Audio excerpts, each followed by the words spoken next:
Fake driver. இனிமேல் நீங்கள் car சாவி எடுங்கல்ல, அவ்வளோதான். இனிமேல் நீங்கள் ஓட்டிருக்கூடாது, நான் தான் ஓட்ட, நீங்கள் பக்கத்தில் தான் உட்காரணும், சரியா? தூக்குதா.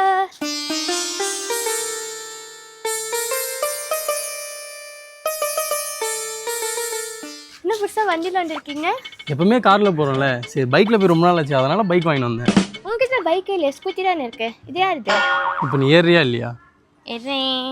ஐயோ ஐயோ.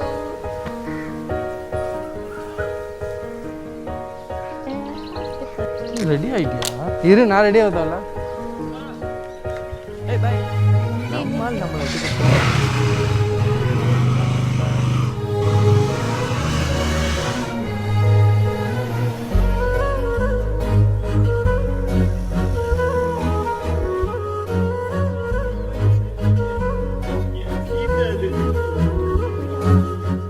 Hey buddies, welcome to Black Bees Vlogs. ஏய், ஒழுங்கா புடிச்ச கார் இல்ல அப்படியே பின்னாடி வந்துருவேன். சரி, இது யார் வண்டின்னு சொல்லவே இல்லை நீங்க. அது நீ கண்டிப்பா தெரிஞ்சே ஆகணுமா என்ன? இதுக்கு சொல்ல மாட்டீங்க ஃபேக் ஹஸ்பண்ட்.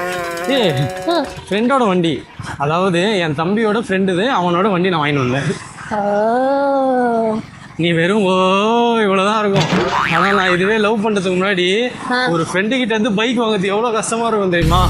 சும்மா இல்லை, ஒன்றுமே இல்லை மச்சான், கொஞ்சம் வண்டி கொடுறா, இங்கேருந்து போயிட்டு வரேன், அவ்வளோதான் கேட்பேன். அவன் அப்படியே கொடுத்து தான் வேலை பார்ப்பான். அவன் ஒரு பொய்யை இழுத்து விடுவான் பாரு. மச்சான் பைக்காடா, பைக் வந்து சர்வீஸ் விட்டுருக்கேன்னு நினைக்கிறேன்டா அப்படின்னா. சரி, இன்னொரு வாட்டி போய் கேட்டேன்னா, மச்சான் பைக் வந்து அப்பா எடுத்துட்டு போயிருக்காருடா. அவங்க அப்பாவுக்கு வண்டியே ஓட்ட தெரியாது மச்சான். இல்லை மச்சான், இப்போதான் ஓட்டி பழகினாரு, அதனால வண்டியை திரும்பி போயிட்டாரு. அதனால நீங்க மறுபடியும் அவங்க கிட்ட தான் கேட்பீங்க. திரும்பி கேட்பேன், நம்மளுக்கு வெக்கம் இல்லைல்ல. திரும்பி கேட்பான், அவன் திரும்பி என்ன தெரியுமா சொல்லுவான், மச்சான் பைக் வந்து தங்கச்சி ஓட்டி பழகிருக்காடா, அதனால தங்கச்சி வெளில திரும்பி போயிருக்காடா அப்படின்னு.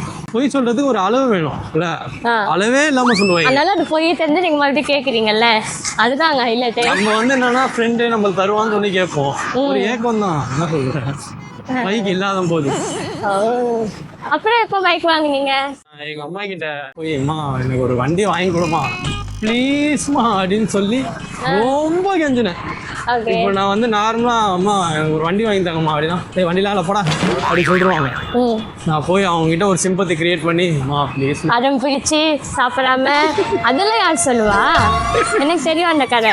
சரிம்மா, எங்க அம்மா சொன்னாங்க சாப்பிடவே இல்லை, அப்படியே எல்லாத்தையும் தூக்கி போட்டு போற. அப்போ அவ்வளோ கஷ்டமா, அதனால அதெல்லாம் புரிஞ்சுக்கல, பைக்கு வேணும்னு ஒத்த கால நின்று வாங்கினான்னு இதெல்லாம் சொல்லலை. ஒன்னு சிம்பத்தி கிரியேட் பண்ணி அதான் சாப்பிடாம.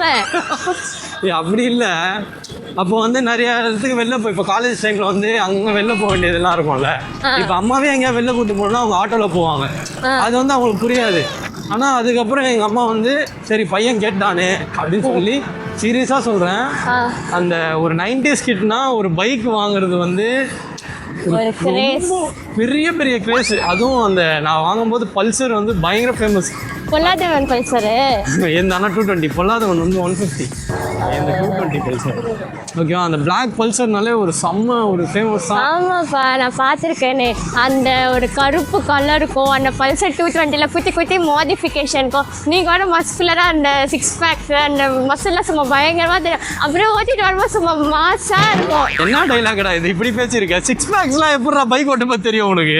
ஏய், இப்படி போய் ஒத்துக்கிச்சா இப்போ தொப்ப தெரியுதுல்ல, அப்போ அது 6 பேக் தெரியும். நத்திங்க தேவையா? நான் டைலாக்கே நீயே சொல்லிடுற, அசிங்கத்தை நீயே சொல்லிடுற. நீங்க கேட்டு வாங்கிருக்கீங்க, நானே வந்தது அவசாரி. ஸோ அந்த மாதிரி அப்போ வந்து அந்த 90s கிட்னாலே அந்த பைக் ரேஸ் இருக்கும். எல்லா 90s கிட்டுமே அவங்க அம்மா கிட்ட வந்து, ஏன் அழுவுற, அந்த பிளாக் வேணும், எல்லா 90s கிட்டுமே வந்து பைக் வாங்கும்போது அவங்க அம்மா கிட்ட ஆரம்பிச்சு தான் வாங்கியிருப்பாங்க. ஆனால் இப்போ 2K கிட்ஸ் அப்படி கிடையாது. நீங்கள் கேட்ட உடனே டக்குன்னு வாங்கி தந்துடுறாங்க. அது எப்படின்னு எங்களுக்கே தெரியல, யாருக்குமே தெரியல. அவங்களே லோன் போட்டு வாங்கிக்கிறாங்களோ. நாங்கள் போகும்போதெல்லாம் எங்களுக்குலாம் ஒரு காலேஜ் போகும்போதே எங்கள் அம்மா வந்து ஒரு 20 ரூபா 30 ரூபான்னு முதல் தருவாங்க பாக்கெட் மணியே. ஓகேவா, 20 ரூபா காலேஜுக்கு. இங்கேருந்து MCEC போயிட்டு வருவேன் 20 ரூபால. பைக் வாங்கினதுக்கப்புறம் வாரத்துக்கு 200 ரூபா தருவாங்க. இம்ப்ரூவ்மெண்ட் 100 ரூபா. அது எப்படி பார்த்தா நான் ஆமாமா 800 ரூபாய் இம்ப்ரூவ்மெண்ட். அந்த மாதிரி ஒரு ஜாலியாக இருந்துச்சு அந்த டைம்ல. பையா ரொம்ப பையா. ஏன் பையா? இல்ல போக சொல்ல அது செல்லோ பையா சொல்லுங்க. செல்ல ருக்கோ பையா கிடையாது. ஓ இண்டி தெரியும். தெரியும். வண்டியில போறதுல இருந்து எனக்கு வண்டி ஞாபகம் வந்துடுச்சு. வண்டி ஞாபகம்னா புரியல. பிளாக்கி மிஸ் பண்ற. எந்த பிளாக்கி மிஸ் பண்ற நீ? நம்மளும் ஒரு பிளாக்கி பல்சர் 220 எனக்கு அது வேணும். அதுதான் நம்ம சேல் பண்ணிட்டோமே, அதுக்கப்புறம் நான் என்ன சேல் பண்ணேன்? You only no. எனக்கு வேணும் அது இப்போ. அது ரொம்ப நிறைய கிலோமீட்டர்ஸ் ஓடிச்சு, அதனால நான் சேல் பண்ணிட்டேன். அது இப்போ வேணும்னு சொன்னா நான் எங்க போய் வாங்கிட்டு வருது? ஆதார் யார்கிட்ட சேல் பண்ணி அங்கே வாங்கிட்டாங்க. அதான் நம்மளுக்கு ரப்பு இருக்குல்ல, ஜாலியா ரப்புல சுத்திட்டு இருக்குமே. அப்ப அதுன்னா காரா இருந்தாலும் ஒரு பைக் மாதிரி வருமா? அடா டைலாக் புதுசா இருக்கு. இந்த மாதிரி பைக்கில் ஹக் பண்ணிக்கிட்டு தொப்பையை புஜுக்கு புஜுக்கு நோண்டிக்கிட்டு ஸ்பீட் பிரேக்கர்லாம் உங்களை கட்டிக்கிட்டு அப்படியே ஜாலியாக இருக்கும். ஓ அப்போ அப்படியே உங்க காலேஜ் நினைவு போயிடுச்சா? ஆமாம்.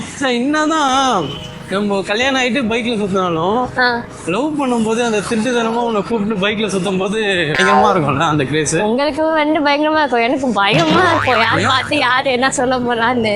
ஏண்டா அப்போலேருந்து இப்போ வரைக்கும் மூஞ்சி ஃபுல்லாக கட்டி வச்சிங்கன்னு வெறும் கண்ணு மட்டும் தான் தெரியுது. அந்த கண்ணு வச்சு கூட எங்கள் வீட்டில் கண்டுபிடிச்சிருவாங்க நான். ஆனா எல்லா பொண்ணு வீட்லயும் அப்படிதான் தம்பி. ஓ அப்போ வந்து நீ அதுக்கு பயந்த. ஆனா இப்போ நம்ம பைக்ல, அதாவது நம்ம ஸ்கூட்டில போகும்போது அம்மா இப்படிதான் போயிட்டு இருப்பாங்க, நம்ம ஆயிடுச்சுனா கூட கவனிக்காம போறாங்க. உங்க அப்பா பக்கத்துலயே தான் வர்றாரு, அப்பான்னு கும்பிட்டா கூட அவர் திரும்பி பார்க்க மாட்டாரு.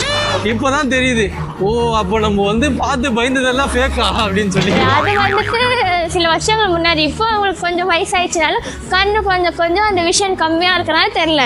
அப்பெல்லாம் ரொம்ப கிளியரா தான் இருக்கும். ஓ ஏதோ பேசுற, நானும் நம்புறேன், அவ்வளவுதான். நம்பிதான் ஆகணும். ஆமா அப்பல இருந்து இப்போ வரைக்கும் அதானே.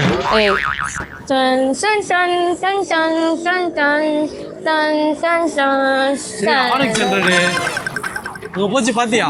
என்னது RX100? அதோ நான் தான் வாங்க போறேன். நான் வாங்கி ஓட்ட போறேன். vlog மோட்ட vlog. ஆடா பைத்தியம், உனக்கு டியூக்கு பிடிக்கும்னு சொல்லுதானே டியூக்கு நான் வாங்கிட்டு வந்தேன். ஆமா டியூக்கு பிடிக்கும். இப்போ நீ RX100 வாங்கி vlog பண்ண போறியா? டியூக் கால் எத்தாது எனக்கு, நானே பண்ணட்டும். அதுக்கு உட்காரதான் பிடிக்கும், ஆனா இப்போ எனக்கு அதுவும் பிடிக்கல.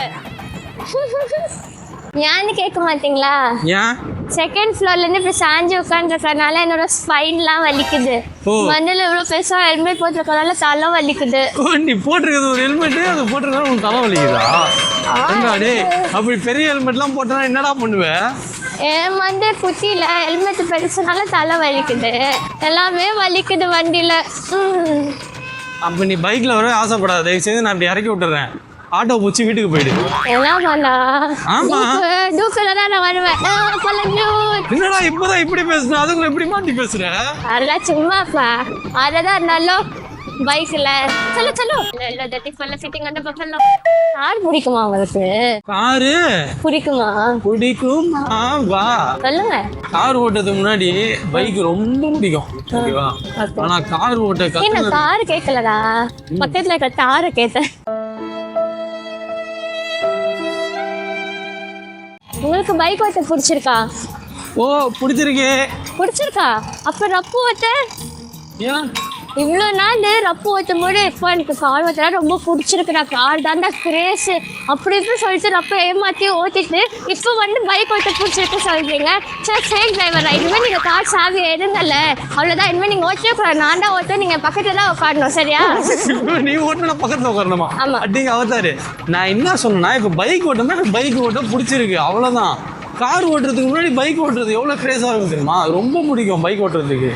கார் ஓட்ட ஆரம்பிச்சதுக்கு அப்புறம் பைக் வந்து சரி என்னத்துக்கு பைக் எடுத்துன்னு, ஏன்னா எப்பவுமே வெளில ரொம்ப லாங்காக போயிட்டு இருக்கோம்ல, அதனால பைக் வந்து அவாய்ட் பண்ணிட்டேன் ஓட்டுறத. ஆனால் பைக் ஓட்ட பிடிக்கும், பட் அதை விட கார் ஓட்ட ரொம்ப பிடிக்கும். அப்படி இல்லை நிஜமாலே எனக்கு பைக் ஓட்ட பிடிக்குமா கார் ஓட்ட பிடிக்குமான்னு கேட்டேன்னா கார் ஓட்ட தான் ரொம்ப பிடிக்கும். பைக் வந்து செகண்டரி தான் இப்போ, பட் கார் ஓட்டுறதுக்கு முன்னாடி பைக் தான் ஃபர்ஸ்ட் இருந்துச்சு, இப்போ வந்து கார் தான். சரி சரி, ரொம்ப வாழ்க்கை மாதிரி பேசுறீங்க, புரியுது, விடுங்க. சரி வண்டியில என்னன்னு எங்க போறேன்னு சொல்லவே இல்லையே, எங்க கூட்டு போறீங்க? அது எனக்கே தெரியாது. தெரியாதா? இல்லப்பா பைக் ஓட்டணும்னு ஆசையா இருந்துச்சு, ஸோ அதனால பைக் வாங்கினேன். உன்னை கூட்டின்னு போய் ரொம்ப நாள் ஆச்சு பைக்ல. எப்பவுமே ஸ்கூட்டியில் தானே போயிட்டு இருக்கோம், கார்ல தானே போயிட்டு இருக்கோம், அதனால பைக்ல போலாமே அப்படின்னு சொல்லி சும்மா ஒரு பைக் ரைடு போடலாமேன்னு ஒன்று தூக்கி போட்டு வந்துன்னு இருக்கேன். சும்மா ஒரு பைக் இருக்கு, அதான் ஹைவே அந்த மாதிரி ரோட்ல போகலாம். இப்படி டிராஃபிக்குள்ளே ஓட்டிட்டு இருக்கீங்க. டேய், நம்ம ஏரியாலேருந்து ஹைவே போனோம்னா 50-60 கிலோமீட்டர் வெளில போகணும்டா. நம்ம ஏரியாலேருந்து கொஞ்சம் ஒரு ஜாலியாக போக முடியும்னா அந்த டிராஃபிக்கில் தான் போக முடியும். புரியுதா? புரியுது. சாமி தொங்கிருச்சிங்க. ஏன்? ஒன்றும் இல்லை, சுற்றி பார்க்க போகிறோம். அதுக்கப்புறம் தெரியல கரெக்டா. மெட்ராஸை சுற்றி பார்க்க போகிறோம், ஊரெல்லாம் வண்டி எடுத்துட்டு போகிறோம். நானே தப்பா பாடுறோம். மெட்ராஸை சுற்றி பார்க்க போகிறோம், தூஃபு வண்டி கடன் வாங்கிட்டு போகிறோம். நல்லா வேலை சோடு சாப்பிட்ற வாங்கி தந்தா நல்லா இருக்கும். அதுக்கு தான் ஒரு கடையை பார்த்துட்டு போகிறோம். கடை எங்க இருக்குன்னு சொல்லு. உன் ஃபோனை எடுத்து மேப்பை போட்டு சொல்லு. இது ரொம்ப கஷ்டமான வேலை. போன வேலை அதான் கடைக்கு போகலாம்.